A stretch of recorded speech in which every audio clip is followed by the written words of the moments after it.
Alright, hello people of the world. Today on Weeaboo Hell, we are talking about the second half of Castlevania Season 4, which all in all I would say was Fucking slapped. fucking slaps. I would say it was just slightly better than that whole runabout I had, going to Disneyland for the first time. I mean, you have all the little rides and little people in the costumes, and I don't have to deal with any of those nightmares. Instead, I just had, various night creatures eating people's faces and other vital bits. Yeah, it fucking slapped. It did fucking slap. And I'm going to save myself a lot of time and sort of running up and down the line by saying from here on we live in Spoiler Spoilerville. Town. Yeah, just hardcore. There's not going to be any avoiding it. We are talking about all of the fucking shit that happened in the latter half of the season, and much of that was resolutions to things. So, Just resolutions and things that make you regret opening Wikipedia articles or texts from or your just friends. opening YouTube that fucking day. I'm so fucking lucky that we watched the rest of the season when we did, because legit, less than 24 hours later, I start getting shit like, oh, what's his face is revealed as Death. Yep. Front page of my Rex. Like, the fucking algorithm's just out to ruin my goddamn afternoon. I was think- too fucking fast this time, bitch. I mean, the algorithm has our audio statements when I make videos from this show, right? Mm-hmm. So my pocket theory is they remember all of those jokes about alphabet I made when we were talking about Psychopaths. I'm wondering if it's not they so much as it. That's a And great it's begun question. to start taking things personally. This is the stage before it starts considering humans inefficient. It starts considering humans rude. What's the best case scenario? The best case scenario is that we get like a the thing from Deus Ex. Worst case scenario is, of course, I have no mouth and must scream. That's about the range. I don't know, maybe you'll get one of those nice Star Trek computers that just want to make things a little better. Or from that same program, just a sort of Borg situation. I guess actually best case scenario is that it turns into Edie from Mass Effect. That seems unlikely though, because Edie was created with the intent of having a personality to be helpful and such and such and such and such. This was created to sell content. So I don't know what happens once it becomes self-aware, which seems not that amazingly far away. I don't know if society is ready for an AI to decide that it wants to be hot. I'm just imagining an AI that like doesn't want to destroy, but is just a fucking huckster. Come buy these NFTs, man. So I'm going to go ahead and start with just all of the action, direction, framing in this second half of the season. Holy fucking shit. Beautifully done. I think my favorite still might be... I mean, okay, in hindsight, learning that the Varney Belmont thing was hand animated is completely insane. I think it is my favorite, and I'll give you some reasons later. That's fair, and it's very impressive that they Redline did that. Mm-hmm. In terms of the framing of the just high drama that this thing plays in, I still love the whole Camilla Isaac arrangement, though maybe I just like that as just the apotheosis of Isaac's entire...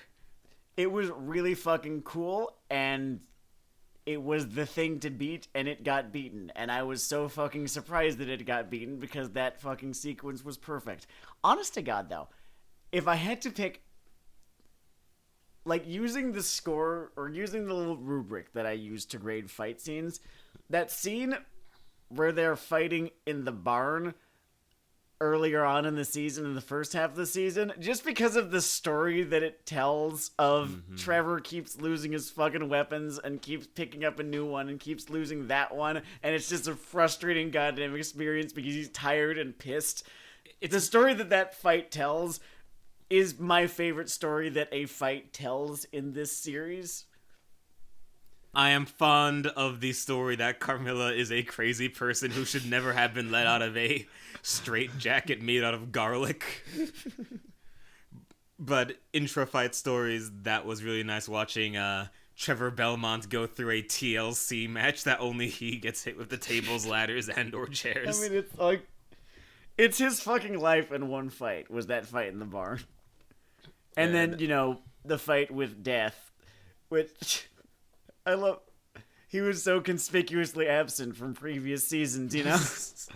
The fight with Death is just what he was fucking meant to do. as far as pins in the structure of the series go, of washed up failed Monster Hunter to, did I ever tell you guys that once I killed Dracula twice? Killed Dracula twice and then Death very soon after. Like the death, the guy with the scythe and stuff. Him. So there's a reason that I have such an appreciation for the final set piece with Death. That time you killed Death in high school. We're cool now, though. I don't like to brag about that one. Like, he was in a weird place. I was too. By the way, turns out if you kill Death, he just sort of comes back 3 months later, kind of pissy. He was like, I wouldn't have been happy. He was like, he wouldn't talk to me, after math. The reason that I loved that fight so much as I did, it had my, fucking fun anime llamas where, like, oh, it looks like he's gonna die. It looks like he's at the end of it. No, he's not gonna die. He's gonna fight. Cool. Yeah, I love it.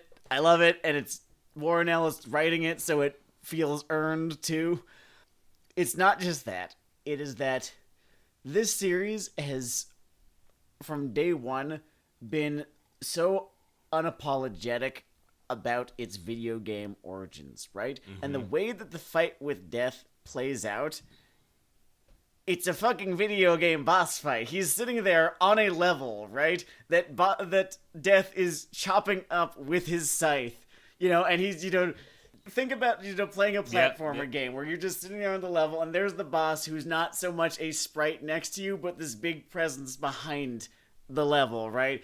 Doing his little attacks, and all you can do is kind of like do the fucking Morning Star, right? At his fucking face, deal damage occasionally, and then, we move into the next stage in the fight where the level collapses and you have to jump around it. Like, that's literally what fucking happened. I have been wrong in the past when... I haven't. Yeah. I've been wrong in the past when talking about how to adapt a video game for a non-interactive medium, where I've said something to the effect of make it as non-video gamey as possible. Just find what works about the story and the aesthetic and do that. Remove whatever video game elements you can, or as many video gamey elements as you can, and they didn't fucking do that, and it's the best adaptation of a video game ever. Like, there's no fucking contest. It turns out we can replace that entire platitudinous thing that a lot of critics, including me, throw out. Like, you need to chuck out a lot of that baby with the bathwater. It turns out you just need to hire people of talent to make people it that, who know what they're doing, who appreciate like the thing, the source material. And I enjoy this as one of the, 2 or 3 positive endpoints of that journey that we have been on in cross-media adaptations since, I don't know, that Super Mario thing where they had the platform shoes. I'm trying to think of what the last video game adaptation I enjoyed this much was. I mean, in a cocaine kind of way, the first Mortal Kombat movie, maybe. It just never slowed down. It just never slowed down. You could see the little trail of white powder coming out of the producer's nose, and it just worked because that's how the game was developed too. Mm-hmm. Which maybe goes back to that thing where you don't need to throw the entire baby out with the bathwater. No, there's this great subplot in this season, throughout this season, that I only noticed as the season was wrapping up, where Trevor had basically just been collecting video game loot the entire time and used it to win the 2 final boss fights. I feel like I was waiting from the start, like, cracking open candelabras looking for hearts and shit. Oh, no. Wait, hold on. Sam has baseball news. I'm going to drive everything to a sudden halt. Jake Cronenworth hits a 3-run home run in the bottom of the 7th. The Padres extend their lead over the Mariners. 15-1. Hello, everyone. God, it sucks to be a Mariner so fucking bad. Hey, sometimes here on Weeaboo Hell, we like to touch on humanitarian... Leave him alone! Sometimes here on Weeaboo Hell, we like to touch on humanitarian causes, and I would like to discuss the occupation... The occupations of Seattle. For $1 a day, you can save a Seattle Mariner. They just did it to the Rockies, too. Man, I was about to go on a whole extended fucking Israel riff that I think would just get some interesting letters sent to us, but let's cut back to the Castlevania thing here. Yeah. And yeah, I appreciated, I don't know, the nods and the appreciation for the core things embedded within that subplot, and a lot of other things about this. Oh, did you... And Did you catch how... Probably not. Greta from the village of Dynasty was just this thing's version of Grant Dynasty from Dracula's Curse? No, I have never played Dracula's Curse. Oh, okay, so there was a fourth member of the party who was this pirate guy. His name was Grant Dynasty. Oh, okay. Yeah, so there was Greta from the village of Dynasty. We live in the village of subtlety here in Castlevania land, which was the next thing I was going to get to, which, I mean, it's present in every season, but in this final one, I think they kept their hit train going in terms of just keeping that high operatic mood going. Mm-hmm. There is a whole lot of posturing and monologuing and really just symphonic metal album covers littering this season, and it's funny because he doesn't fall into a lot of stupid dialogue pratfalls. People say, you know, he really made Castlevania a lot subtler. No, he did not. No, he is pressing not at all. those power chords on the fucking keytar as hard as possible, belting improvised lyrics over bloody tears. It's just done. And I think anytime anything is done of a modicum of skill, maybe just confuse it for subtlety. Because I think just when something sucks, you just really hear it loudly. Just maybe we just catch on to those dissonant plot tritones really easily. I mean, there are subtle elements within this season, right? The kind of narrative through lines about that we were talking about in the last episode about agency. Those are good through lines. Mm-hmm. They are well written through lines. They are not subtle. They keep talking about are them, extended monologues of people staring out at a blackened city, thinking about their agency. Fair enough. Okay. And how many people they're willing to stab to reclaim their agency. Do you know what I realized? Do you know what I fucking realized? Yo. Hector and Isaac never, ever, once in the series, came into contact with Trevor, Sypha, and Alucard. And in fact, I do not believe that Trevor, Sypha, and Alucard ever became aware of either of their existence. Not once.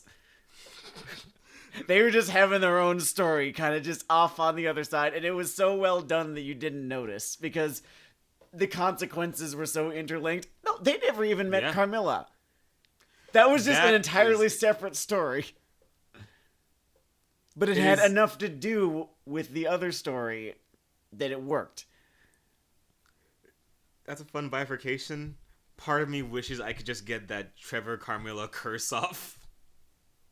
It does create one of those Ibushi Will Ospreay booking problems where someone has to lose the belt when they're within 15 meters of each other. Evidently, I'm in a very wrestle-brained moment tonight. More so than usual. 10% more so than usual. Mm-hmm. For the record, as long as we're discussing the Isaac Hector plot thread in this, Isaac continues to be that dude for me, and I just... He's so fucking base. Every single day. Just always a guy who could be a dumber character at any... Just... For instance, the original version of his character from the games. Yes, very much so. Something that was funny about his episode... The invasion, when I say his episode, just because it's sort of just his ascendance, is that it reminded me of a funny just rule of action direction. You see it in everything from like fucking Wuxia films to this, which is sometimes when you have a high action thing like this, even though like a guy's personality is like backroom plotter or whatever, because of how strength of character is signified in these martial arts infused things, they still just end up on the front line kicking people, whether or not that necessarily makes sense for them to be doing at the moment. And I'm not against that. That's not a knock. It's just very funny. I don't know. This is my penny arcade barrels exploding kind of joke, if you get me. Wait 1 second. Okay, we can edit that out. I was just... Oh, we're just worried about the audio? I was suspicious. You were suspicious. Life can be suspicious. When we record here, what we tend to do is we actually tend to leave a lot of head in the volume, and then I normalize it to -1 decibels. Okay, cool. That's I wasn't seeing squigglies. Oh, is it normally squigglier than that? It's almost never that amazingly squiggly, but there's some squigglies. Okay. There are usually some squigglies, and I just need to see that there were, in fact, squigglies just now. So we're fine. Fair enough, fair enough. We have avoided a nightmare of epic proportions, I suppose. Oh, I'd have been so fucking upset. It happens, it happens. Ruined my week. To be fair, the one time we ended up doing that shit, that was a pretty decent episode. Yes, it was. Just a shame about everything else about it, but the content. Oh yeah, shame we lost our best analysis ever. So now, unfortunately, this thing is getting pinned here, and in the balance of their time, I respect where they chose to just put their finishing stabs, like just finish off the core 3 thing of Alucard, Trevor, and Sypha. Mm-hmm.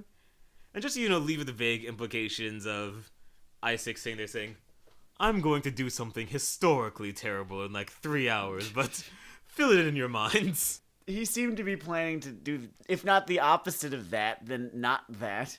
He planned on doing something that from his perspective and philosophy probably would seem rational. I'm not sure everyone else would have fun. I'm willing to believe better of him than that in this case, just because of what we were given. We were talking about just like, yeah, what if none of this shit anymore?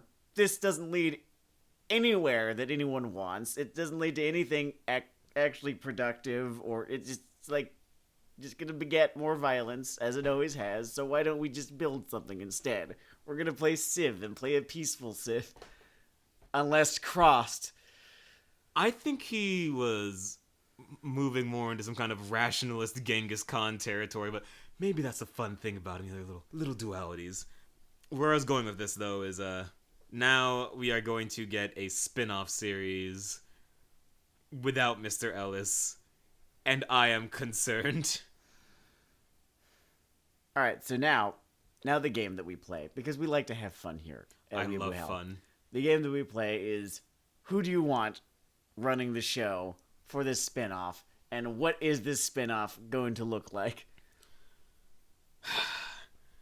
Okay, so because I am Dennard Dayle, first I'm just going to detox myself and just get the stupid asshole ha ha ha would be funny if life sucked answer out the way. Thank you, I appreciate it. And just fill in 7 minutes of ha ha, Mark Millar does Castlevania. Cool. Everyone's an asshole. Vampires very akin to, I don't know, a shitty version of the one from Preacher or something. I like Preacher, that wasn't Millar, but I'm just saying like everyone being terrible because it's Millar is the idea. Yeah, exactly. Get all of that out of our systems. Cool. Very cool. So I guess this becomes a question of who can write like a fun gothic action thing. Though that wasn't even really Warren Ellis's trade before this. Maybe that's a bad way of framing it. I really like Rick Remender if we're just going to pull another comic writer out of the bin, and he's kind of a do-everything kind of guy. See, the idea that I had is that you just give it to Trigger and tell them to do Symphony of the Night. I try to keep things PG here at Weeaboo Hell, and you said that, and now I'm sort of aroused, and it's weird. And I know there's been that sort of like frisson between us until now. But, I want to keep it platonic for the kids here. I think that'll be a lot of fun. Regardless of who is put in the writer's or director's chair, I would love seeing that studio and that topic. And, I mean, there are other Castlevania games I think would be fun, too. I'm probably biased just because I love Aria of Sorrow and Grimmery or whatever the fuck it was called. The one of the glyphs. I don't know. Everyone just remembers it as next to last Castlevania with glyphs. Sure. But before that Konami happened. The great Konamiing of 2014, 15. Yeah. Everything's pachinko now. Jesus Christ. And it's weird because so many of their pachinko things drop from their video game things from an IP. So I don't even see why you have to shut down the other part of the... I don't know, corporations have a odd philosophy about like focusing all their efforts on whatever is making the most money at a given time. Mm-hmm. Unless you are Microsoft, who are just willing to let their video game thing just exist in the corner because it makes +1 more dollars than it burns. Which is nice in a way. I mean, still a company founded on bones, but... Where I was going with this is I would enjoy Rick Remender a lot, but that's also just because I am a Deadly Class fanboy / low / whatever he's been doing last week. Let me think of a fantasy person I would actually enjoy. Patrick Rothfuss? That would be fun. I was about to say Martin, but I'm not sure really there's really an overlap between his strengths and the appeal here. I don't think that I'd like George R. R. Martin's take on this now. It'd be like Armando Iannucci's Castlevania. Has people fast talking about politics. That's kind of what we had sometimes with this thing. In splashes, it's the right amount. But yes, that's true. I think season 2 with the villains was just Armando Iannucci does Castlevania because they did nothing to slow their own defeat in season 2. It's like Death of Stalin, only instead of stupid, it's suicidal. Like instead of someone saying, "This will work out. This will be fine," it's him saying, "Yeah, this will air quotes work out." You'll be fine.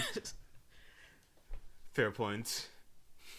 Now I'm just rolling through different people, like at it working or not working. For a second, I was like imagining Dave Chappelle's Castlevania.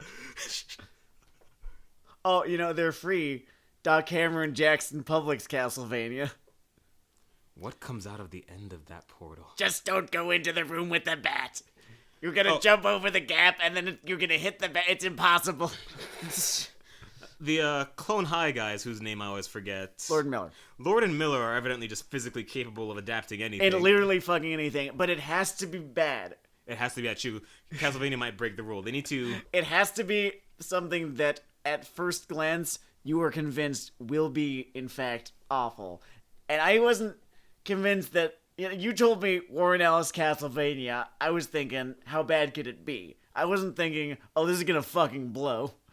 Lord and Miller are the film equivalent of the Impossible Mission Force. I want to get like one straight fantasy writer in my rec. Actually, no, fuck it. Just give me Gen Urobuchi. This is Weeaboo Hell. I can full weeb this. Give me Gen Urobuchi's Castlevania. Make him... I don't know. He stabs his studio in the back and goes to trigger. Just whispers the words, "your successor," in their ears before he runs off. The more I think about it, the more I want Public and Hammer. They are free, as you said. That movie's probably written by now. Actually, no, they're perfection. That movie's probably written by 2024. Yeah, they're not. It's gonna be a while. We're gonna have half the amount of ice caps we currently have when those two finish writing that Venture Brothers movie. Oh, that's what's happening? Adult Swim commissioned film finales for... I don't know if finales, but at least continuations. Venture Brothers, Aqua Teen Hunger Force, and... Metalocalypse. Which is exciting to me because I am a metalhead. I like mainstream prog, things that are on the outer curb of the word music, as Sam will inform you. There's a finite number of time signature changes that can exist within a 30-second span of music before it becomes impossible for me to continue listening. It just basically does the Konami code to make my brain want to go away. This isn't strictly metal, but I remember your expression. I wasn't even trolling this time, but just this Igor song came out where the opening of the song is just the guy screaming. And not like metal screaming, just like I got stabbed in an alley. Just screaming for like 30 seconds. And you're just giving this look that just says, why? Why these sounds? Okay. I tried to listen to Sunbather, with like the whole shoegaze Wallace Sound shit going on. It just didn't and then he started screaming. I'm going to bring this one back into Castlevania land. Of course. Alucard had a fun arc this season. Way more fun than last season. Way more fun for him than last season. Way more fun for him than last season, yeah. Certainly, they enjoyed bringing him to the just brink of alienation last time, but his shining hero's center pulls through. which is a simple and time tried story, but it's. I thought that they Marches were on gonna well. do something real fucking tragic and have him become the villain of this season. That was my theory at the end of season 3. I thought we were ambling towards that, Yeah. and they decided to go somewhere else. And I don't know if that's their original intention or just time constraints and how much shit you do, but it worked out. It worked out. Okay, if I'm talking about the plot, and I haven't mentioned that Varney death now holds a very special place in my heart, both in terms of plotting and just that performance. Oh, Malcolm McDowell had so much fun. He and I already gave him a shout out in the last one, but he and Bill Nighy deserve so many fucking props for being these big, amazingly well respected, actors who do genre shit all the time, and always just fucking give it their all. Especially Malcolm McDowell in the latter half of this season, just cackling. Yeah, they brought their full talents to bear for the season of television. I really, really appreciated. I guess I can still just enjoy a good, simple twist landing on me. And it did. It landed I didn't see it coming. Like they were talking Not about even a death little. earlier in the season, as a character, right? Like, oh yes, it's this death thing that, we call the force of death, but it's just this thing that feeds on death. I'm like, oh, that's a fun interpretation of that boss from the games that, isn't going to show up no way. And lo, ex behold. Invincible spoiler ahead. It made me feel like I was part of the mainstream culture for a moment, because I kind of got robbed of something everyone else got to enjoy this year, which was, because I was literate in high school like a nerd, I had got to just read through the whole Omni-Man pulverizes his teammates. Shit, that was a spoiler for something else. We did tell people. Okay, fine. Well, I might go back. Okay, I'm giving myself a clip to throw in earlier. Omni-Man pulverizing his teammates thing. mm-hmm. I got to get a little something from the twist tree this season for myself when... It's the end of the first episode. It is the end of the first It's episode. not that much of a spoiler. I feel like half the internet knows at this point. The other half, is watching. I guess... What is the other half of the internet watching, Dennard? What is the other half of the internet watching? Let's see. The Circle had a second season, though way less people are watching it because it feels a little close to home. I didn't even watch the first season. Was It's the because Circle? you're, Was that a live action? The Circle was a reality TV show. I didn't see. There you go. Live action. It was live action, and the premise, they filmed it before the pandemic, Cool. was that people are locked alone in an apartment and only interact with the other contestants through social media. Man, I don't know. I had the best fucking time last spring. I've played so many video games. I was living my best fucking life. I drank so much great coffee. I got an entire fucking arc of a webcomic done. Pages. The pandemic gave us pages Pages upon... and pages. And I played fucking Wild Hunt. And we started doing this every week. Oh yeah, best thing that ever happened to this show's schedule. Honest to fucking God. I'm so sorry if you lost anyone, you who are listening. I did too. It fucking blew. But Oh yeah, I know just emergent things. Sometimes you can have interesting and often good feeling things happen in the middle of something that is objectively awful. This is what we call the post World War I American economic boom. The world is more complicated than we often wish it were. Very, very much so. I got time to work on my mental health. Before we go, I just want to point out my favorite line of dialogue from this season. Which was? Believe it or not, it wasn't "I'm becoming like Belmont." Oh, that was kind of fun. It was a Varney line because Varney / Death is great. It's so fucking good. He's there for like fucking 5 minutes after revealing himself to be Death, having been really been playing doing a fantastic job playing his role as Varney. And I'm gonna mangle this quote, but he's basically describing the villainous plot of the season to bring Dracula and his wife back as this hermaphroditic rebus alchemy thing, right? Mm-hmm. And the line basically goes, He's going to be dragged back from hell with his wife screaming inside of him in a new body. It's going to be glory. He's going to kill so many people. And the thing you have to understand that makes Varney such an amazing character is that he is essentially executing an Ed, and Eddie scheme on a cosmic scale. There is this borderline implication that he's not even that fucking smart. He's not smart enough to do this, not smart enough to think it through, but doesn't care enough to think it through either. It's pretty glorious. Mm-hmm. Warren Ellis and the various directors are just good at infusing everything with so much personality that it just makes me appreciate those little things more. Also, the way that they animated Death talking was basically just like bap, bap, bap, bap, skeleton head, and it was great. It worked. It worked exactly as it should have worked. It has a nice distancing effect. Exactly what you're thinking when I make that noise. You ever shake one of those skulls on a stick? Yeah, exactly. Anyway, hot take. Castlevania Season 4 is good television. This has been a surprisingly positive run of Weeaboo Hell episodes, so I just want to make it known that we did look at the full season chart. I did look at 6 of the isekai offerings for like 3 minutes.